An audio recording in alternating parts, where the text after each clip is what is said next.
Okay, we're going to give an improvement to the upper bound given by Kuvari Shosh Turan. Okay. So another upper bound on the number of edges in a KST-free graph. Okay, this theorem was by Furedi from 96, comparatively recent. It's more than 20 years old now, though. Okay, so as we'll often do, let's fix s at least 2, at most t. These guys are integers here. Then we have that the extremal number for KST, so the maximum number of edges, when you have no KST in your graph, is at most 1/2 t minus s. Is it minus 1? I mess this. No, it's plus 1. Yeah, plus 1, right. Raised to the 1 over s, n to the 2 minus 1 over s, and then plus some error term. I'm going to just write it as this, something lower order magnitude than that. Okay, we're not going to worry about that in the proof here. Okay, so how does this improve Kuvari-Shosh Turan? It's only right here. In the KST theorem, so Kuvari-Shosh Turan, this number is only t minus 1. Okay, but you notice as long as s is at least 2, this starts to improve this statement here. Okay, now most of the time we don't care about improvements to the constant term if we don't understand the order of magnitude in n. This doesn't generally matter too much unless we have a lockdown on this.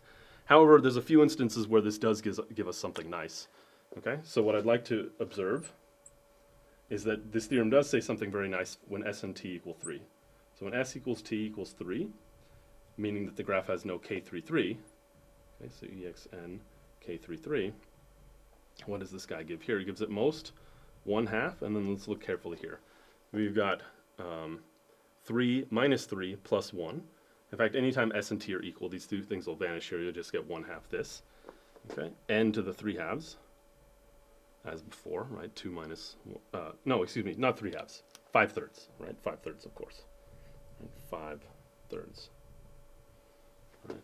2 minus 1/3, that's going to give me 5/3, and then plus the little o term that I'm not going to write there. Okay, so why is this interesting? Well, this actually gives an upper bound to a construction we've known for decades of the following, and I'm going to prove that one to you. So this theorem here by Furedi, I'm not going to prove that.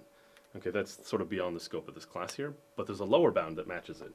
So this is by Brown in 66, so 30 years until we got the upper bound, and this says that the extremal number for K33 is at least 1/2 n to the 5/3 plus little o n to the 5/3. Okay, so we've known this construction that I'm going to give in a moment here was given by Brown in 66, and it wasn't until Furedi improved Kuvari-Shosh Turan to make the match here. Because with just Kuvari-Shosh Turan, the constant that we'd have in front here would be 3, well, it would be 3 minus 1, 2, which would be over the half. You'd just have n to the 5/3.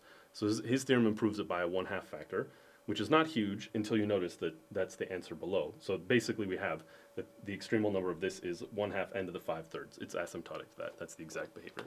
Okay, so I want to prove the Brown theorem. Okay. So proof of Brown. Okay, and this is a lower bound. So I'm going to construct a graph that has about this many edges and does not have a K33 in it. Okay, and it'll be reminiscent of the proof we proved for C4, K22, right? With some kind of algebraic construction. Here we're going to do another one. It's frankly easier than the previous. Okay, so first I'm going to fix P to be a prime. And I wanted a special type of prime such that it's congruent to 3 mod 4. Okay, we're actually not going to use this fact in the theorem. It comes from another theorem we're going to apply that we're not going to use here. Okay, so P is a prime of a nice form here. Okay, now construct G graph on vertex set. Now we're going to just take the finite field FP, cross itself twice. To the third, I'm just going to write it in this form though. FP cross FP. Okay. Remember, these are the integers mod P. So this is 0 up to P minus 1 with the usual addition, subtraction, multiplication, division. So I'm going to take ordered triples. Okay, that's the vertex set here. Okay, so how many vertices does this graph then have? So the size of the vertex set of G, therefore, is just P cubed, right? That's the number of triples I have here. What about the edge set? Well, what are the edges? Okay, so join two vertices, x, y, z, right? That's what a vertex looks like. It looks like an ordered triple, one from there.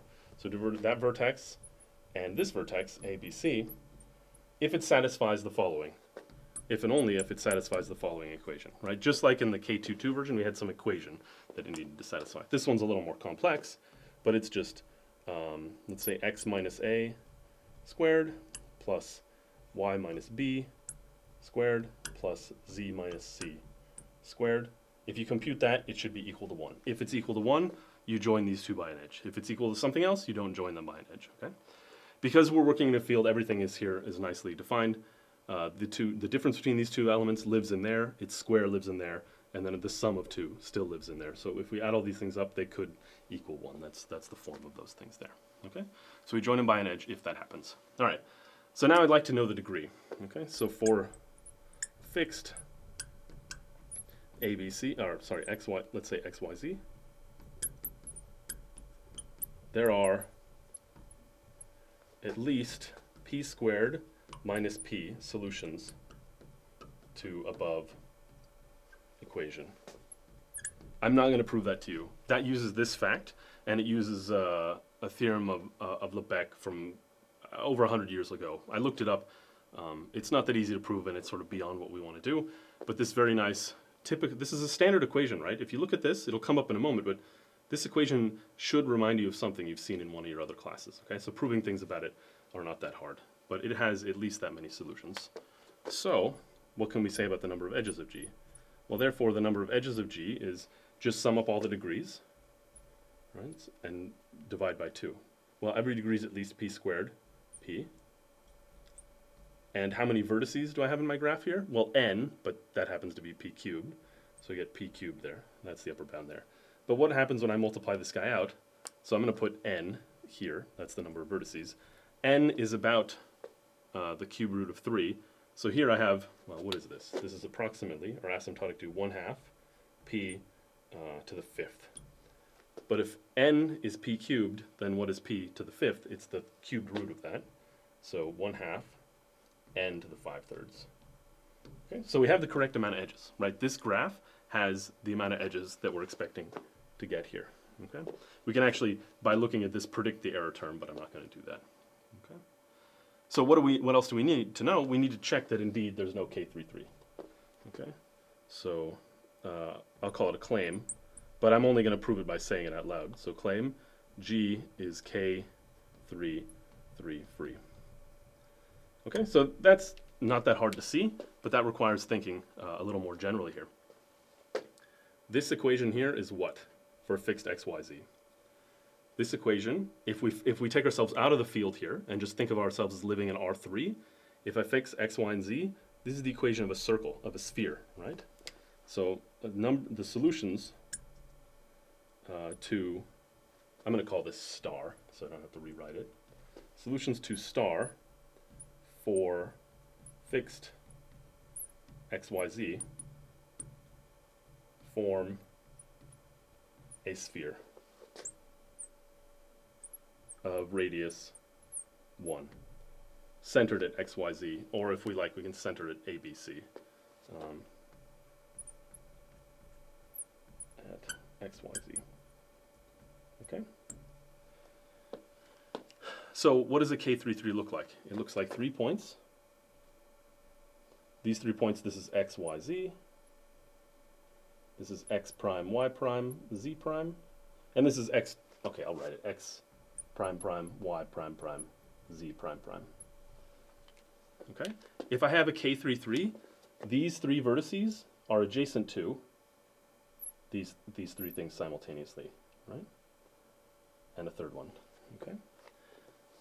Each of these points is a simultaneous solution to this equation here. Or in other words, it lays on the sphere that's centered at x, y, z, right? Anything on the sphere centered at x, y, z of radius 1 solves exactly this equation. So these 3 points represent 3 spheres. These 3 points represent points on those spheres. Now what do we have here? If I look at the first 2, how many common neighbors can they have? That is, I have 2 spheres, and how many places can their boundaries, the outside of the sphere, overlap? Well, if you intersect the two spheres, you're left with a circle. You got a nice circle there. Now this third sphere, whatever it's adjacent to that these two are adjacent to, better be intersecting with that circle. So I've got a sphere intersecting with a circle, and how many places can that intersect in? Just two, right? A sphere and a circle intersecting at most two. So together, these 3 points all together, how many common solutions do they have simultaneously? At most two common solutions.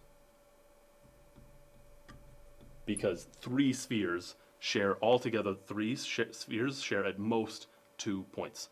So there's at most two ABCs that satisfy all the corresponding equations simultaneously. So we're K33 free as we required. Okay, so we made our graph K33 free and has at least that many edges. That proves Brown's theorem. And then it also has a matching lower bound to the Furedi result.